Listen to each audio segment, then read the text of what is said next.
Good evening, everyone, and welcome to this evening's webinar. The title of this evening's webinar would be Vaccine Efficacy, Does Vaccine Choice Matter? Now, actually hosting the webinar and the chief speaker this evening, in fact, the only speaker would be the Associate Professor of Biotechnology for UTT is Dr. Nicole Ramlachan. I am Vivek Charan, President of the Samoa Business Association. I have actually known Dr. Ramlachan for some time now. Dr. Ramlachan, through UTT, has actually made us very accessible during these pandemic times. And I think, for one, being the head of a business chamber, that having access to the intellectual capital at UTT and having UTT able to showcase the intellectual capital to the nation through chambers such as mine has proved very instrumental in dealing with vaccine hesitancy and giving people the accurate information as opposed to many of the things that they're picked up on social media. And I think that that is essential, and Dr. Nicole Ramlachan came at a very essential time when we had just started getting vaccines and we were dealing with a lot of the misinformation and fear when it came to vaccines. So when I was asked to moderate this evening, of course, I was very happy to do so. I think it's very important what UTT is doing with these webinars and so on, and I myself do a lot to promote them, and I hope that it continues. I know that there are many more in the series continuing from today. So without much further ado, I'll hand you over to Dr. Nicole Ramlachan. Good night, welcome viewers, and thank you so much, Mr. Charan, for that introduction. We're starting the second part of our UTT series on COVID-19, specifically dealing with the Hype or Hope title, which is investigating the COVID-19 vaccinations. What we were finding was a lot of people had a lot of misconceptions. And as Mr. Charan was saying, we are trying to do what we can to bring the truth out of the stories and for you to be able to delineate what to believe and what not to believe. So today we're speaking specifically on the idea of choosing your vaccine, whether or not choice really matters. And that is something that I am asked basically almost every single day. Really and truly, does choice really matter in terms of whether or not we can actually get a better vaccine based on what we choose, or whether or not it really doesn't matter. So does choice matter? Let's just begin. So I usually like to begin with the status and what's happening in our part of the world. So this is, as of today's data, the new cases are 454. The actual total cases for the last 2 weeks are 6,072 as of 9th of June. And for 2 weeks, right? And the total cases total since last year, since we started recording in March of 2020, is 27,533, recovered 17,048, and deaths are at 660. So we've topped over 600 deaths. And you can see from the curve that it seems like if we are heading on the way down, but we are seeing little blips up and down here as well too, as the restrictions take place, vaccinations ramp up, and we're trying to get a hold of those numbers that were surging so rapidly a mere week ago. Let's just start back again with the beginning, as in exactly what is the SARS-CoV-2 virus. So I like to put this up because these little black sticking out things on the surface of the virus is the spike protein, which is the critical antigen of that virus that most vaccines are designed against. Why that is so is because once it's very accessible. It was very easy to get a consensus sequence of mRNA that was shared amongst most of the SARS-CoV-2 viruses samples that they were able to get. But most particularly, that is the point of attachment. So it sticks out like a little grappling hook, and it hooks itself in a lock and key mechanism to this receptor on the surface of adult and, well, now children and youth alveolar lung cells. Initially, the first variants or first strains did not have that ability to be able to jump and hook onto the children and youth with great efficiency. So we saw most of the cases in the first few months in adults. Since then, the variants have all mutated to actually, some of them have actually been able to allow for better efficiency on attachment to different ACE2 receptors, including the children and the youth. As it attaches, it enters into the cell. We get the virus releasing its RNA into the cell, which is then used as instructions to produce copies of the virus. And it's basically a virus assembly plant happening here at this point. Your cells just become basically only function to assemble virus. And they start to get reproduced and put out of the cytoplasm and then go on to infect other cells, right?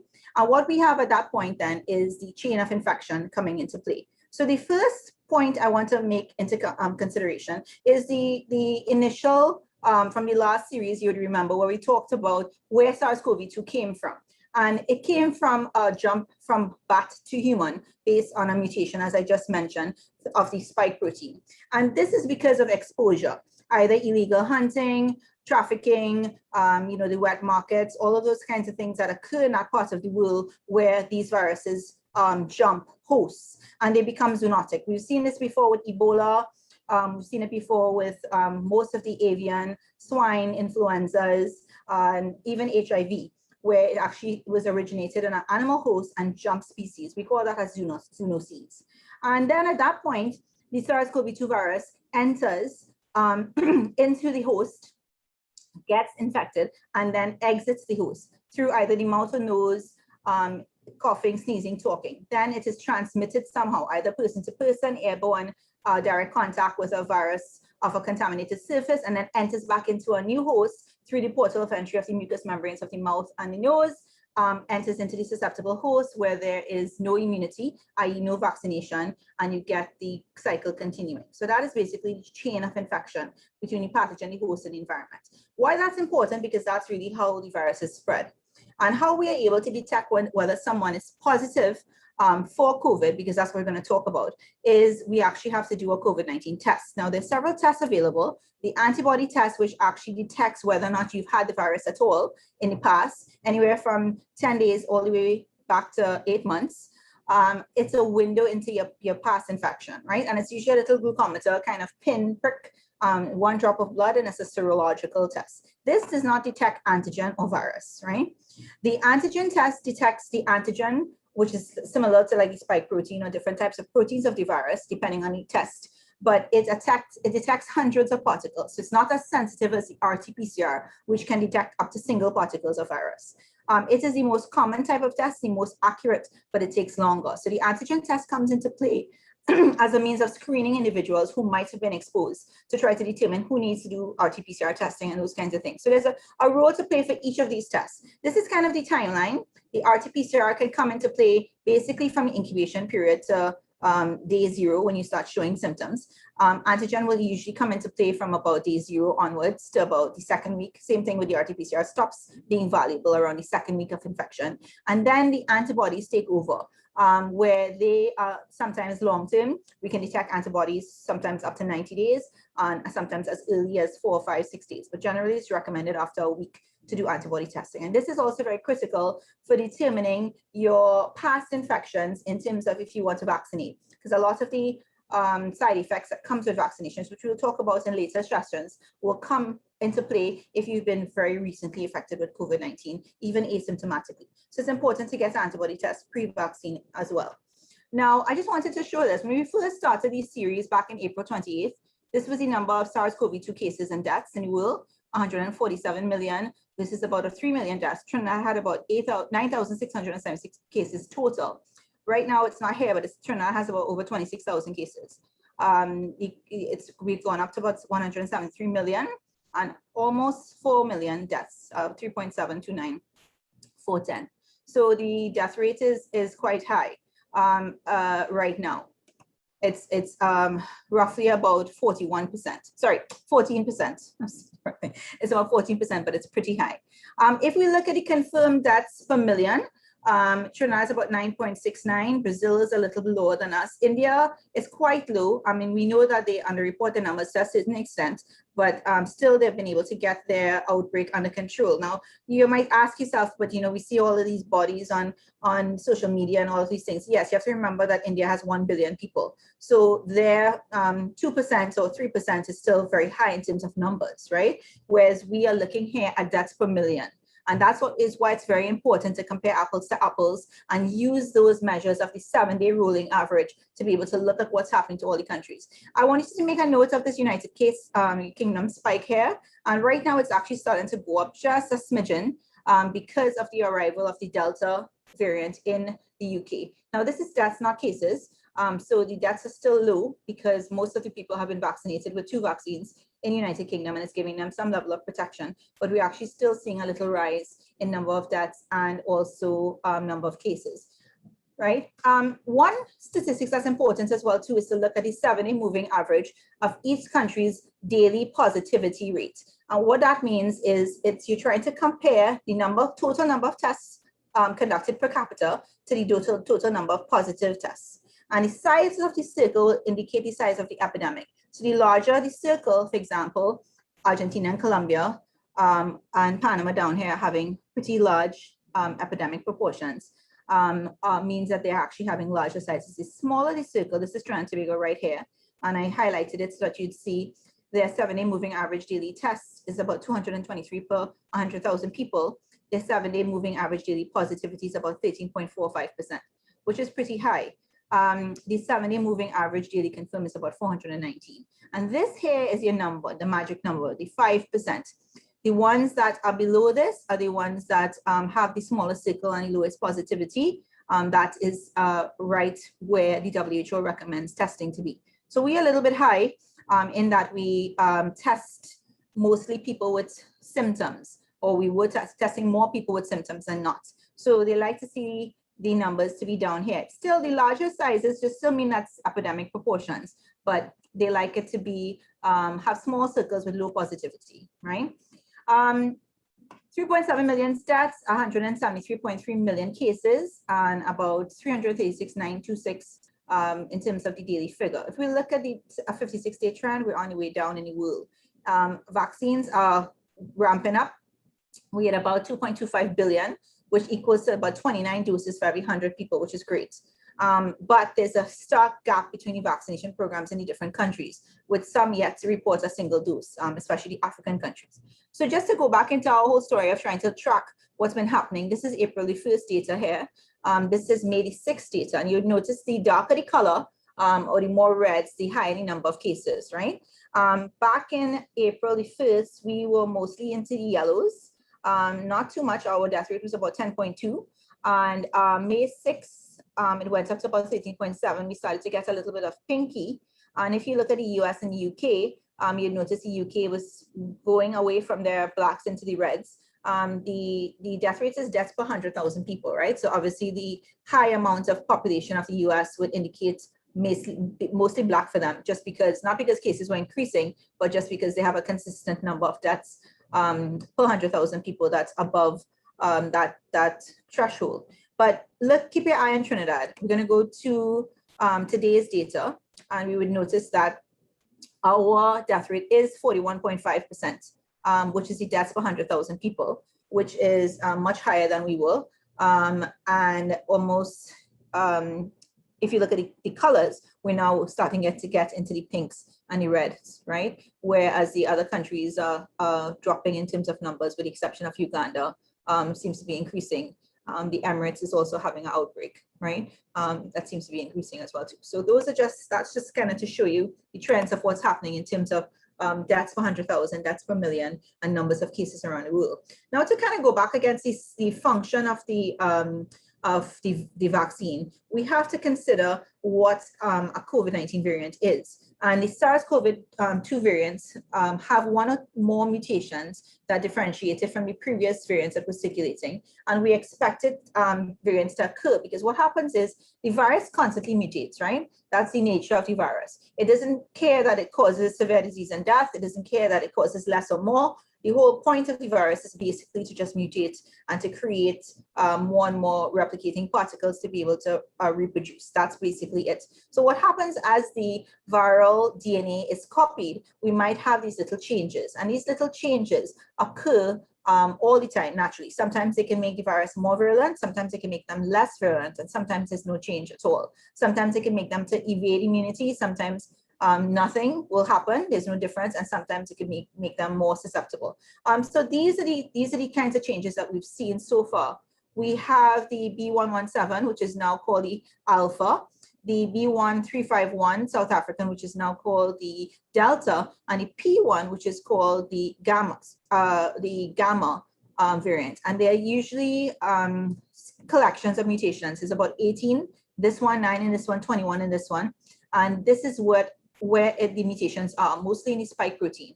And we believe that the possible changes create a more efficient transmission, reduce antibody binding and immune protection, and reduce vaccine efficacy in the South African and the Brazilian variants. Now, that is of concern because, of course, we're trying to vaccinate. As I mentioned before, the South African is now the Beta, the Brazilian is now the Gamma, because they're trying to move away from the negative connotations of being associated with a particular country. So the SARS-CoV-2 variant that meets the definition of a variant of concern usually has some sort of change, as I mentioned before. In this case, these all show increase in transmissibility, virulence, and decreased effectiveness of diagnostics, vaccines, and therapeutics. So this is what we don't want. We don't want a large group of unvaccinated individuals pooling these viruses and becoming mutating vessels for them to be able to allow these mutations to occur and allow these viruses to be able to evade immunity, cause big problems, be able to infect our children in the case of the Gamma and the Delta now with more efficiency and so on and so on. So that's where it becomes a big concern. Are the vaccines protective? Well, yes. Some of the vaccines are showing that it is more protective. Some are not as good as others, depending on the variant. But generally, we get close to 100% protection against severe disease and death. What we're lucky about in terms of the Johnson & Johnson and the Oxford AstraZeneca is that they were tested in anti-Sinopharm, or they've been tested while some of these variants were out in circulation. So we actually know that they are reactive. In particular, the Sinopharm and the AstraZeneca are known to be a good efficacy against the P1 variant, which is, of course, the Gamma, which we see in Brazil. And the Ken variant, which is the Alpha, we know that the AstraZeneca and the Pfizer was very effective against that, right? And the Sinopharm is showing to have good, and Sinovac showing to have good efficacy against the South American variants as well. What do we need to neutralize the variants? We have to stop the spread of the virus. And how do we do that? We have to manufacture vaccines that are efficient at actually getting rid of these viruses before we have a chance to mutate and to really be able to adjust the evolution of the COVID-19 virus, right? The vaccines have to incorporate probably more than one strain eventually. We're going to talk about that later on when we talk about different vaccine choices. The booster shots may be required and other vaccines changes may be needed. Trials also should change to allow changes in efficacy to be assessed. And of course, they're doing that now, right? And we basically have to vaccinate as many people as possible to reduce risk. Trinidad right now still has about the 4th highest rate of death in the world, where it detects the length of time it takes for the number of total confirmed deaths to double. And we are still about 4th in the world. And as we mentioned before, the daily deaths are a little bit high in terms of how we're going to assess that in terms of if we compare it to Brazil or Argentina, Seychelles and India. We talked about Seychelles just now. So we're seeing those numbers kind of increasing over time, but we are actually seeing it in terms of the deaths. Of course, the cumulative deaths are going to be increasing because we are having more and more deaths every day in Trinidad. Just to kind of go through the types of vaccines, we have the mRNA vaccines, which are like the Pfizer and the Moderna, which were developed to the mRNA of the spike protein and packaged into lipid nanoparticle or fat molecules. And as they are packaged, they're delivered as injections, and the mRNA goes into the host cell to make viral proteins, which is then now released into the body to be able to have antibody cells or the B cells detecting and producing antibodies against them to have long-term immune response, right? What is important to note is that these lipid nanoparticles are not stable at high temperatures, hence why we need to have them stored at -70 to -80 degrees. And the supply chain has to be very, very exacting to be able to control that temperature for these mRNA vaccines. So this is somewhat of a problem when we're talking about delivering to countries that have very large spaces like African countries, Asian countries, and countries that have high temperatures. There are also adjuvants in the vaccine that actually kind of create a little extra activity or reaction, and the lipid droplets allow for the viral mRNA to be delivered into the cells. The adenoviral vectors, that would be like your your J&J, Johnson & Johnson, and your AstraZeneca, Oxford vaccines are produced in replicating viral vectors, in this case, an adenoviral vector, which again has the mRNA of the spike protein and enters the body and actually allows the cell to produce those antigens. So now you have a two-part adjuvant kind of effect from the viral protein itself and also from the viral vector.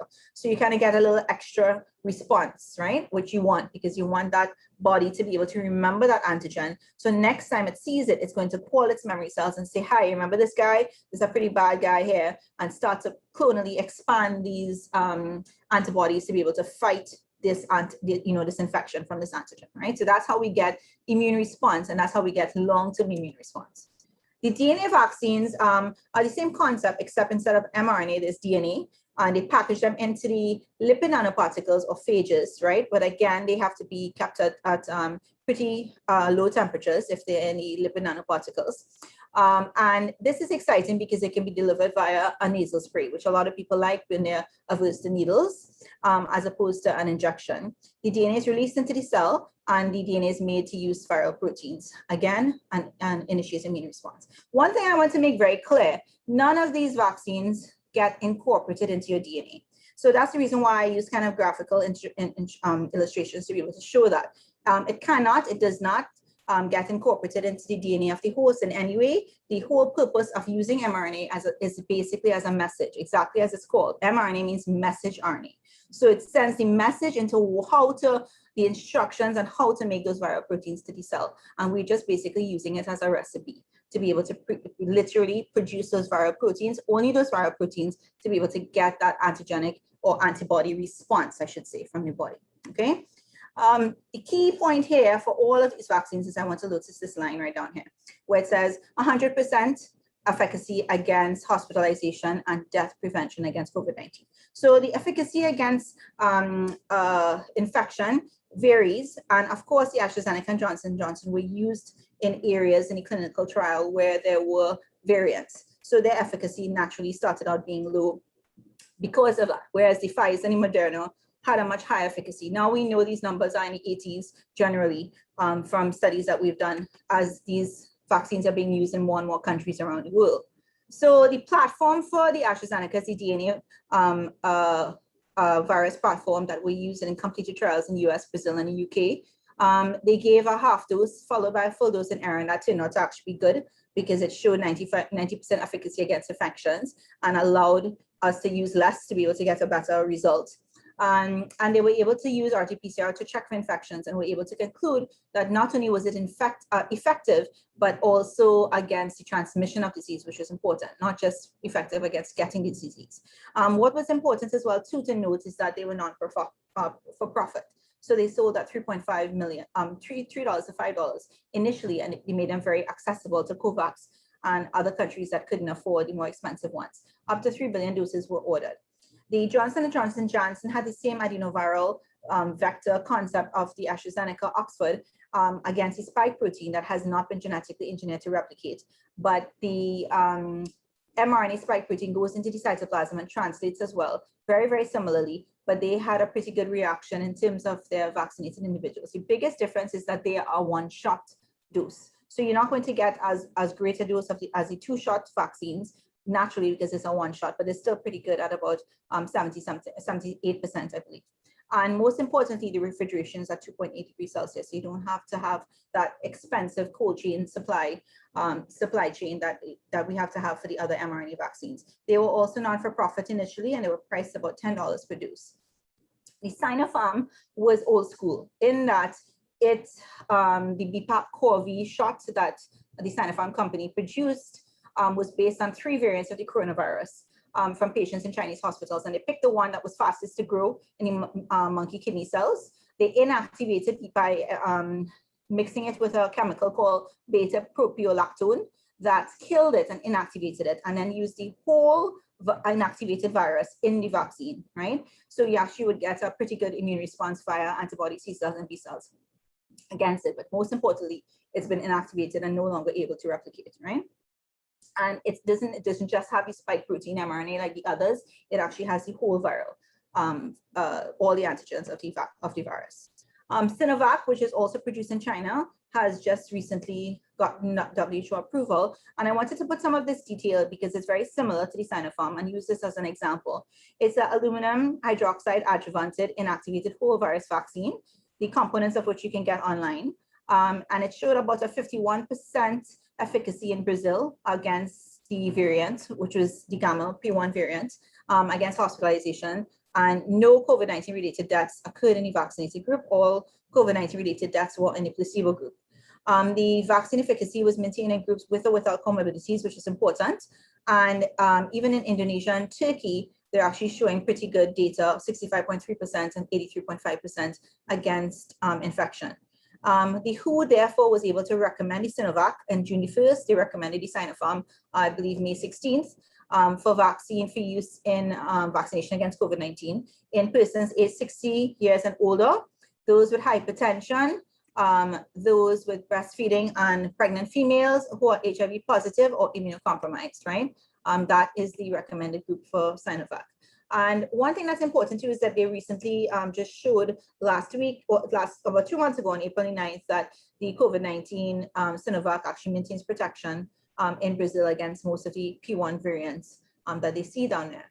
And this is just an example of how the WHO reports. And you would see this for all of the WHO approved vaccines. And I think this is important for people to read and people to understand, because we have this idea, which is incorrect, that not a lot of science went into looking at this data when that's really the opposite, right? And basically the world needs these multiple COVID-19 vaccines to be able to address the huge inequity across the globe, which was said by the WHO Assistant Director.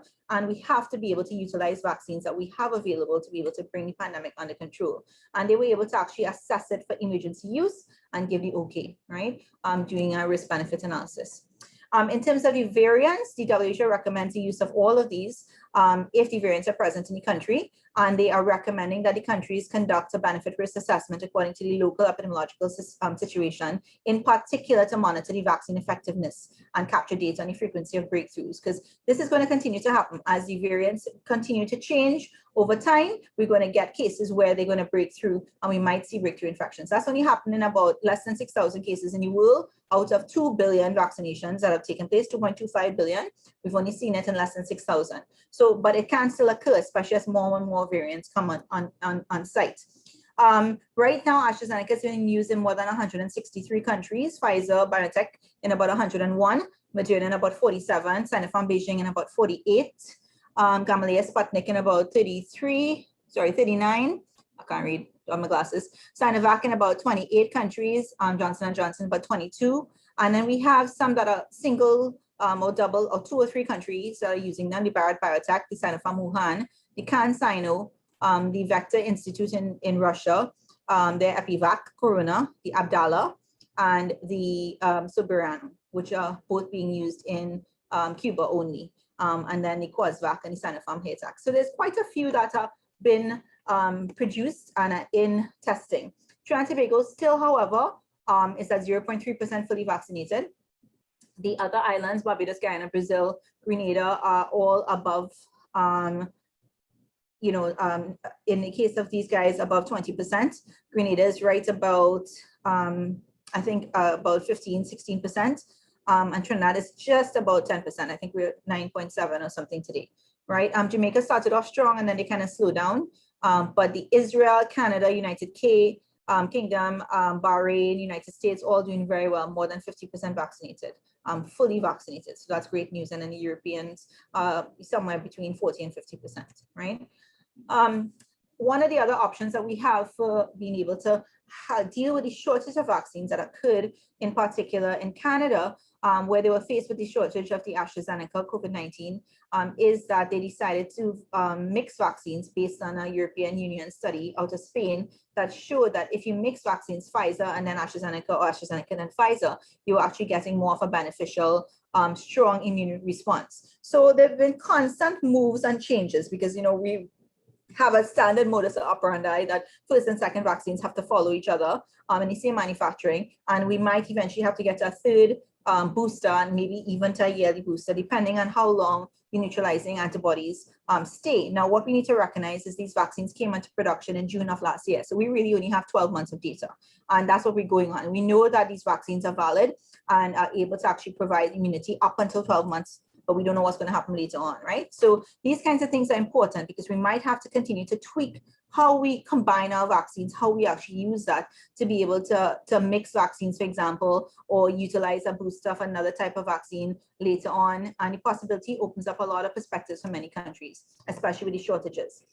In terms of whether or not vaccines are safe and effective, we're going to deal with that in later sessions, but I just wanted to mention this Pfizer story where in January, 16 out of 700,000 people were hospitalized with COVID-19 who were vaccinated. So it was quite less than 0.02%. So very, very low in terms of breakthrough cases. But they also had tens of incidents of myocarditis among 5 million vaccinated people. So we're going to be a little more intense in terms of what we talk about in terms of safety with the vaccines and the latest studies. But I want to just mention this, that Pfizer also had clotting incidences. Moderna also had clotting incidences. Pfizer also had myocarditis, which is at risk for young males in particular. So they always have incidences, and all vaccines have side effects. And there's always a chance that vaccine can create some sort of negative reaction in an individual. And that's what we have to actually weigh in terms of our risk-benefit analysis, whether or not the risk from COVID-19 is greater than the risk from the vaccine. And that is where decision-making comes into play, right? Another thing we always hear is that vaccines are not effective. For example, they always cite this AstraZeneca being only 66% efficacy, Johnson & Johnson as well. Now we know it's much higher when we look at the countries that are actually being tested in, because this was all phase 3 trial data. But 66% efficacy is very good. If you look at the seasonal flu vaccines, we consider 30% efficacy to be a successful vaccine. We all jump for joy if we see that, because we are predicting so long in advance how the flu vaccines should circulate in the population. So we accept 30%. Usually we get about 10 to 12% efficacy in the flu vaccines that everybody lines up for every year. So it's all relative speaking. At the end of the day, vaccination with AstraZeneca or any of the other vaccines will create a barrier against severe disease and death in anybody who's vaccinated, and that's what we want. And we want it to look like this here. When 5% vaccinated, we only have a few of the black dots, that's the vaccinated people, circulating around the reds, which are the infected people. As more people become vaccinated, guess what happens? Those red dots become smaller and smaller because we're able to actually close them out and keep them as little tiny groups. So there might be small little flare-ups and epidemics like occurs with measles and these kinds of things, but it's not going to be the numbers of severe disease and death that we see. There is risk of blood clots with everything. Again, we're going to talk about this a little more later on, but I just wanted to emphasize this. So a lot of people don't realize that it's a 0.004% chance of having a blood clot with AstraZeneca, whereas it's 16.5% if you have COVID infection, much, much higher. If you take birth control, it's between 0.05 to 0.12, which is still higher than taking the vaccine. And if you smoke, it's 0.18%. So it's actually much higher as well than taking the vaccine. So the risk of actually having side effects with the vaccines really have to be weighed against the risk of what happens with COVID-19 if you are infected naturally. Who should not take the vaccines? Well, anybody has a fever, anybody with allergies to any vaccine components, people who have anaphylactic reactions to drugs or vaccines.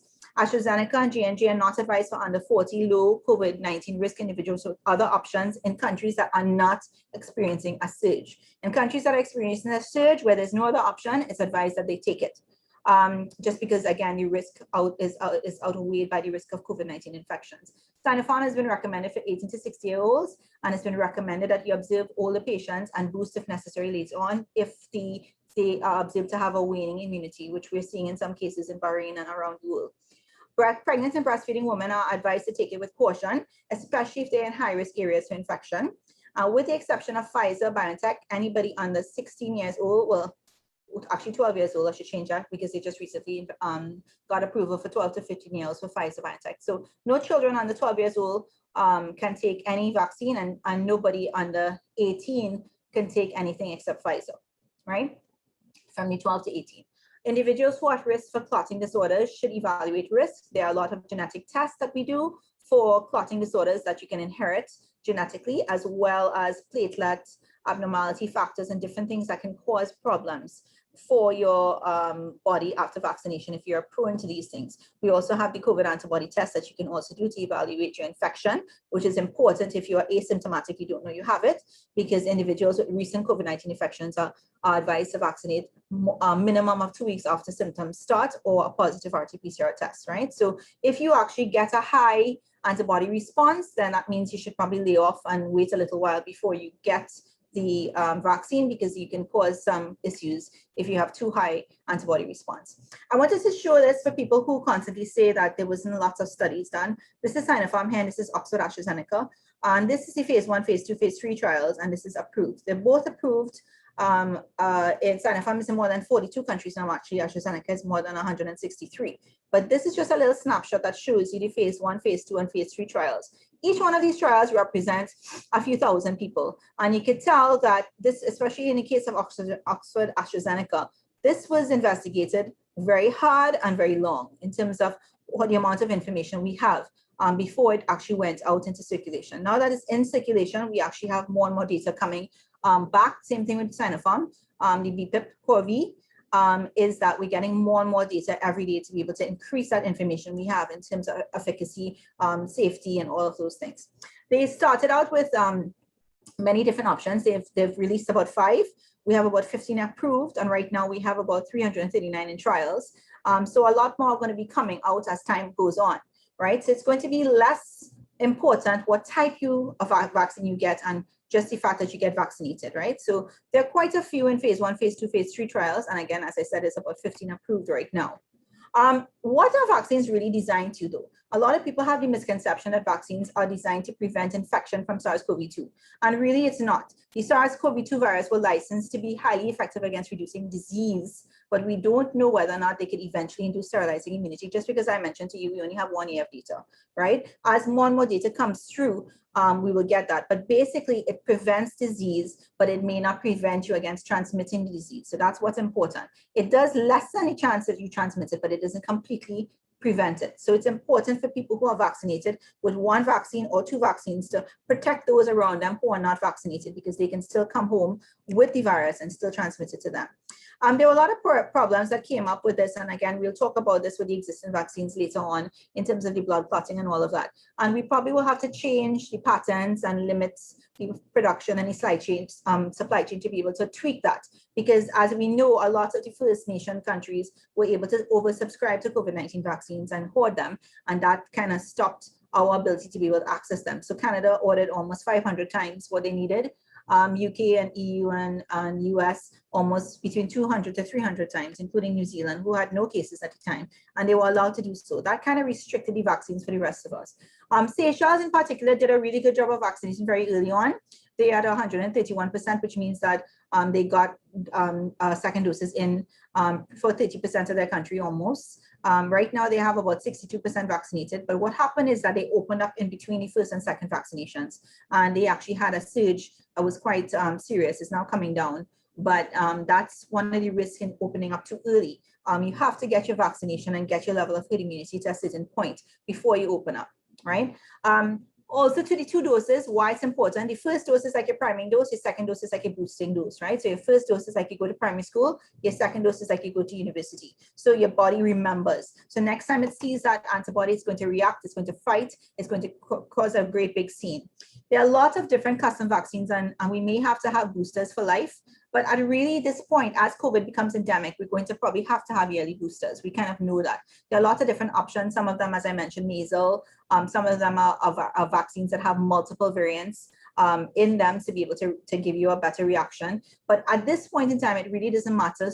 It matters less the type of vaccine people have in the beginning, because we're going to get that level of vaccination raising up our immunity anyway.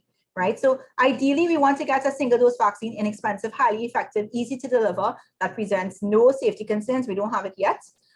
As all these variants come out, we're going to have to fight them in different ways, and we are. People like Pfizer and Moderna are tweaking their mRNA to be able to get into the variants and actually be able to react more in areas that have high variants. And there are other formulations coming out, the CureVac, a lot of the other companies that are producing different types of vaccines. And the more options we have, the better, because it's like we're fighting a war, and the more types of weapons and the more types of fighters we have, whether or not they're Army, Navy, I can't remember my war analogies, but anyway, if you have to come at this from different ways, right? And you have to come at them with different tools. And that's basically what these vaccines are allowing us to do. Final question, do vaccines work? Yes. If we look in the US, this is January 20th to June 17th, when we started vaccinating versus when we didn't have vaccines in the beginning. And the cases literally are like that, right? In terms of people vaccinated, up to 140.4 million, and daily deaths are down to 370, which is a 7-day average, which is great. So they actually work. And this is how we end the pandemic. So we can limit the host, we could reduce trafficking, we could wear masks, we could sanitize and maintain distance to be able to stop that mode of transmission.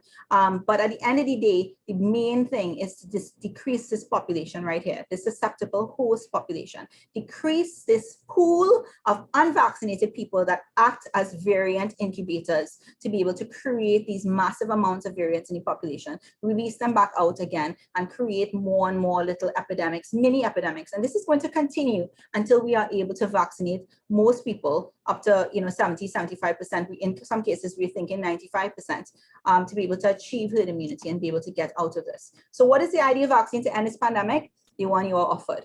All the vaccines we have in Trinidad and Tobago are WHO approved. They have been safety and efficacy evaluated. Again, we're going to talk about that in our next lecture, next week, Thursday. I need to emphasize, get vaccinated, get vaccinated, get vaccinated.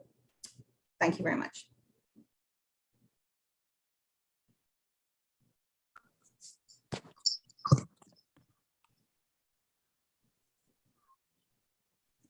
Okay, at this point in time, hang on a sec. Thank you, Dr. Nikoram Lachan. At this point in time, we'll be entertaining questions. This would be what we consider a question and answer period. I would like to mention that people can ask questions on YouTube live and send them in. That way, so that we can actually answer them live. So we have a quick question from Benjamin Findlay. Can you continue to detox soon after the vaccination? I'm not quite sure what he means by detox, but I don't get that either. All right, well, let's move on to Benjamin. If you're still there, maybe you could clarify what you mean by detox. We have another question from Kieran Bibaki. Forgive my pronunciation if it's wrong. Judging based on our current rate of vaccination in Trinidad, do you think we will be able to prevent new variants from emerging, or is our vaccination rate too slow? Well, our fully vaccinated rate right now is 0.3%, right? So I would say, yeah, it's slow. We always run at risk and run the risk of having that unvaccinated pool of people being able to be viral incubators and increasing the mutations in the variants. So once we have a large unvaccinated population, we are at risk for new variants, and also the spread of variants from other places coming in and taking over and taking hold. If we look at what happened in the US, the B117, which is the alpha variant from the UK, came in initially in what about the first 3 or 4 months, but eventually took over. So now pretty much that is the main variant that you see there. And that is what's happening right now in other parts of the world. I mentioned it briefly that the UK is seeing a rise in cases, and that's because of the arrival of the Delta variant from India. And this is going to continue to happen, even in populations that are vaccinated, because once there's a number, a certain percent that are not vaccinated, they are going to be affected, and the risk is going to be there. But Dr. Ramlachan, isn't that also true? Or can I ask the question that given the current variants that are in circulation, let's say, right? that the present selection of vaccines available, the present production of vaccines that are available, can cater to these new variants as well too. Well, so we have not yet seen a situation where they are effective against correct. them, but they're not as effective against the variant that they were designed against, if you understand what I mean. So right, the more and more the variants mutate away from the original variants that most of these 5 or 10 that are out now, well, not really 10, really mostly 6, they were designed against those original variants. So the fact that they were effective just became as a byproduct because we happened to test them in South Africa and Brazil, where those variants were becoming apparent at the time. So we know, we have data before they even went out for production that yes, they are effective against particular variants. But as the variants get more and more adapted to we can get to a point where we're going to get variants of high significance. Variants of high significance we haven't seen yet, where if those start to occur, we're going to be in trouble, because that means they totally evade immunity, they totally evade detection, they totally evade diagnostic testing, and those are the ones that we have to be very, very fearful of. So the more we limit the population. So do you think that would make a stronger case then to be vaccinated currently, and also for the rate of vaccination in the country should be actually, ramped up to some degree? We know as of May, we have the P1 variant has been detected and being sequenced in our population. We don't know the exact numbers because we're not sequencing large quantities, but we know that it's here. And we are seeing a direct increase of cases and, more importantly, a direct increase of deaths because of, I would say, that occurrence of that particular variant. So the more that variant becomes endemic and the more new variants come in, because we have kind of like a free flow with South America that's seeing very large surges right now. And that's one of the problems that we have, is that we have to have that risk curtailed as much as we can. And the way that we do that is through border restrictions, all of these restrictions that we're having. Everybody's in lockdown. It's been locked down for a few weeks now in Trinidad. Yes, all of those things are very important, but vaccination is the way to actually cut that population of uninfected people, unvaccinated people down, and be able to make that pool really, really small. So for that virus with that mutating nature and that variant, to find somebody to infect is going to be hard. And eventually the virus is going to die off. That's just really what. Right.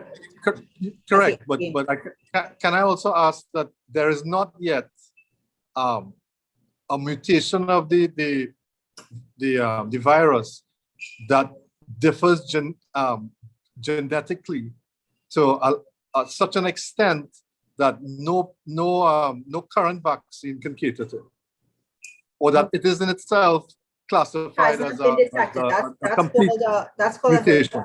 So there's 3 classifications. We have variants of interest, variants of concern, and variants of high significance. So what you're describing is a variant of high significance. So as I mentioned, none have been detected. There's that triple mutant I mentioned in India that we're watching. It has not been officially declared to be a variant of high significance, but they're in trouble there with that variant, in that it is causing those 3 things. It's causing higher transmission, more severe disease, and it seems to be evading immunity from vaccination and diagnostic and so on, diagnostic tests and so on. So we're watching it, but right now, as of today, it's not officially a variant of high concern. But again, India has 1 billion people. They are literally at 10% vaccination, which is dismal for that level of population. They've given over 243 million, or I can't remember exactly how much what the number is, but they've vaccinated a lot of people. But again, they have a population of 1 billion. So their vaccine rate has to be ramped up, and we have to do what we can to try to help countries like ours. And we'll have to reach out and stop this idea of vaccines for only people who could afford it. And they're starting to. We have been the benefits of beneficiaries of lots of countries giving us vaccines, and we've been promised from the US and so on, and we've been given from China, India, and that's fantastic, and that has to continue, because basically, if you have, which we're seeing right now with the Delta variant in India, you can't just say, oh, that's just happening in India, because Seychelles is suffering from it, Bahrain, possibly UAE. Now we're seeing it in the UK. So you have to understand that it's everybody's problem. The low vaccination rates, in those countries, including Trinidad and Tobago, is everybody's problem. Well, that's actually an interesting point you made about the population, because everyone's saying, for example, Trinidad's population is somewhere close to 1.4, India's population is 1 billion. But when we talk about the vaccinatable or that percentage of the population currently eligible to vaccination, it is not actually total population. So, for example, one of the things that I've been trying to figure out is what is the actual vaccinatable population, if I should say that, or that number of people in Trinidad and Tobago that is eligible for vaccines. So according to the ministry, it's over 60 right now. And I think that they're very rarely going below 30 unless you have comorbidities. But certainly people between the ages of, let's say, 17 to 24 perhaps not being vaccinated unless they have some sort of comorbidity they can prove when they go to get vaccinated. Is that not so? Yeah. So then if we're looking at the number of under people 60, nobody under 60 is being vaccinated unless they have a comorbidity or they are healthy. No, but many people have been. I mean, there was that time when the health centers were allowing some walk-ins. It was happening that people under that age were being, I'm under 60 and I got vaccinated. Not a significant number. Again, as I said, we're still down to, we're 0.3% in terms of fully vaccinated. Right, and that's why I made that point. I've been making that point publicly as the president of a chamber, that if the Prime Minister has been saying vaccinate to operate, then it's imperative and it's quite important that we vaccinate the working population of Trinidad and Tobago. And the working population of Trinidad and Tobago lies somewhere between, let's say, 21 to 60. Correct. And that is, and then the actual higher population within that range would be somewhere between 21, I think, to 35. Yeah. So it is important that well, we're getting some of those with the that segment of the population we're getting that with the AstraZeneca that they are giving to the energy companies, the construction companies, the manufacturing companies. Those people are getting some of that. So some of the that public-private partnerships are helping that, correct? Yeah. So some of but that needs to continue further on than 100%. Just essential businesses. 100%. I mean, basically, the other parts of the world are in the 12 to 15-year-old vaccination range. I mean, the WHO is trying to tell them, don't vaccinate that population, try to give up your vaccines to try to get the rest of the world vaccinated, the adult population, the over 18, especially people with comorbidities, the people who are elderly. But I mean, you can't make those choices for them. I mean, at the end of the day, if it is they have enough vaccines and they say they want to move to 12 to 15, they are free to do so because they're the ones that are protecting their people. What's happening to these variants that are concerning to me is that the variants like the Gamma and the P1 in Brazil are actually more infective and transmissible in youth and children. And the very beginning, I told you about that spike protein that sticks out, and now it's mutating to actually be able to grapple and hook onto the ACE2 receptors in youth and children. Whereas before last year, we weren't seeing that at all. There are thousands of children and youth dying in Brazil because of the P1 variant's ability to be able to adapt. And that is very, very terrifying to me as a mother and as a person who's seeing that that population is way down the totem pole. So you're talking about the adults 18 to 60. What about the children? They're nowhere to be seen in terms of the vaccination strategy. And even though now they're actually increasing. Now, I mean, yes, it's not as great as in the adult populations. I understand that we are prioritizing. But at the end of the day, at some point in time in the near future, we have to get to that population and be able to provide neutralizing antibodies in that population as well. Well, that's an actually interesting point because, I mean, it's been said that older people are actually more susceptible to the worst effects of the virus, if I may say that. Because that's what happened in right, but there's also the scenario that when you look at, and I've been trying to gather information on this from reputable sources, when you look at the variables that are significant enough to cause the worst effects, it is not isolated only for old people. When you look at things like obesity, when you look at things like perhaps smoking and respiratory diseases and stuff like that, that is across the correct. But those comorbidities are across the board. It doesn't mean that you Yeah. have to be 65 to have that. You can have that at 21. I You believe can have that that at 17. those individuals have to be included in any vaccination drive. The comorbidities have to be there. They are the most high risk just for the older individuals. So I agree. And what I find was quite strange is that obesity wasn't really seen to be an important comorbidity for any other. It is. Right, but for COVID-19, it actually is. Yeah, 100%. Is that not so? No, it is for a few, It is for a few diseases. Diabetes. Heart disease and diabetes and so on. Heart disease, diabetes, hypertension, obesity is very, very strong. Some neurological diseases as well too.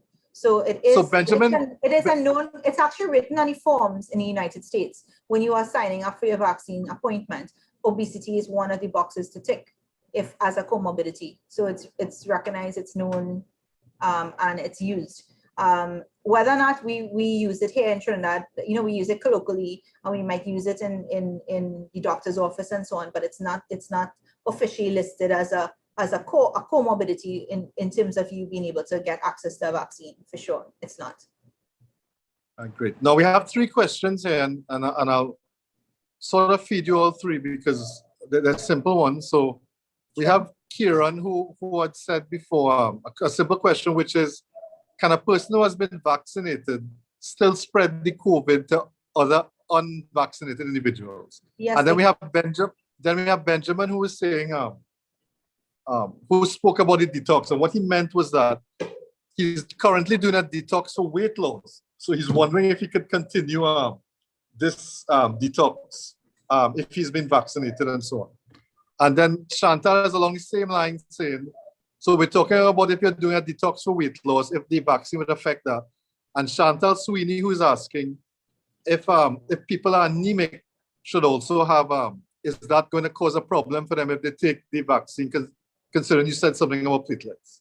All right. So the first question with the unvaccinated individuals, I mentioned that in the talk, that you are not preventing infection, right? Most of the vaccines we have available now reduce severity of disease and death, but does not prevent infection, i.e. sterilizing antibodies. So yes, you can still transmit, you can still get infected, you can have mild symptoms yourself, or you can have no symptoms at all, but be asymptomatic, but you can be infective to others. That's why you have to be very careful around the unvaccinated members of your family, people who are allergic, who can't take it, people who have comorbidities, who are at risk, who haven't been vaccinated, your children who are not vaccinated as well. You have to take precautions against them because you could be a viral host that is actually bringing it home. So yes, you can spread it on vaccinated individuals. But in layman's terms, taking the vaccine means that your chances of actually being hospitalized or ending up in the hospital has been greatly diminished. Is that not so? Nil. Yeah, basically nil. So but even if you are vaccinated, you can still transmit the disease. Correct, but even if you are vaccinated and you get the disease, your risk for ending up in the hospital has been cut considerably or nil. Correct. But you can still have a breakthrough case, right? And I mentioned that as well too. Breakthrough cases did have occurred, and they do occur, but very low rate. They're about 5,000 or something with 17. So the exceptions to the rule that occur, but it's a small percentage of very, very small percentage, right? But then that is also why vaccinated operate is important, because if the industrial court is saying that you can't force someone to be vaccinated within a working environment, then the people within the working environment also have to understand that if our working environment is going to be mixed with people who have taken vaccines and people who have not taken vaccines, and that there's going to be a certain segment of the population that have not taken vaccines, or that there's a certain amount of the vaccine virus that's still going to be out there, then to reduce their risk, they should also take the vaccine as well too. So we have, let's say, within companies and within businesses and so on, or even within institutions, the larger the number of vaccinated people, the less risk there is, even if there are infections. Is that not so? Yes. Now that goes back to, whether or not you can force somebody or not goes back to the basic vaccination protocol. So we all, as children, when we are born, have to follow a basic vaccination protocol in order to be able to go to school, in order to be able to go to university, and those kinds of things. We all have to show our immunization card.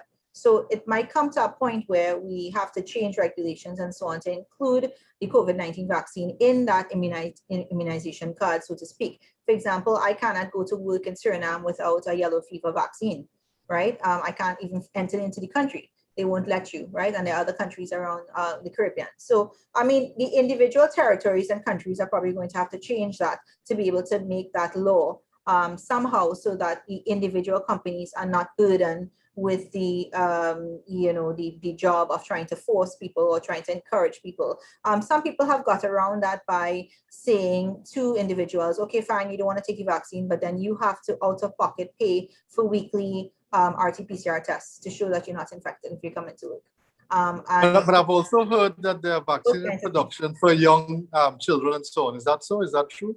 Well, it's not, they're not changed. They're actually just tweaking. I mentioned that in the talk. The mRNA vaccines are being changed towards the, not only the variants, but also in terms of the dosages. So the problem is with them is not so much the type of vaccine, but the dosage. So there are clinical trials happening all around the world. Right now, Pfizer is almost done. Their results might come out for the age group of 2 to 12. Or under 12, we call it, because nobody under 2 really gets vaccinated. The under 12 group is probably going to come out in October to be able to get WHO approval by November. So that's Pfizer, and Moderna is also in the works for under 16 and under 12. And there are about 3 or 4 companies that are actually doing simultaneous trials in adults and children. So when they come out, they're going to be valid for both.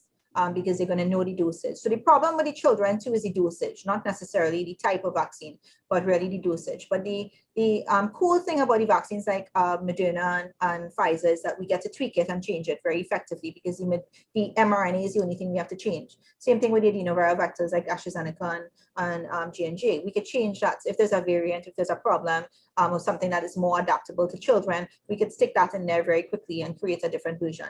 And that's what's really, really good about it. All right, so going back to those 2 questions. Right, so just see in terms of the health questions, because a lot of people. The detox issue about doing the weight detox and stuff. No issue. You go ahead and do what you need to do. There's absolutely no issue. I agree. I took the AZ and I was still working out afterwards. I felt a bit of people ask about alcohol, people ask about drinking and those things, and they only recommend that you don't drink the first day after, just in case you get a really severe reaction and you end up having to take, Panadol or something that might upset your stomach if you drink it. That's the only thing that I know that they recommend. Don't drink alcohol. And what about anemia? Anemia, no. On most of the blood disorders, including anemia, were included in the clinical trials, as were the comorbidities, and they have been approved for most vaccines that are WHO approved. And we also have a question where someone is asking if, well, how to put this delicately, if I'm at that point of time in the month, can I still go and take the vaccine? Yes, no issue. All right. So we have another question here. Does the vaccine have any effects if you're currently medically trying to conceive? No problems. COVID-19 infection does. COVID-19 infection increases infertility and increases erectile dysfunction. You do not want to get COVID-19 infection.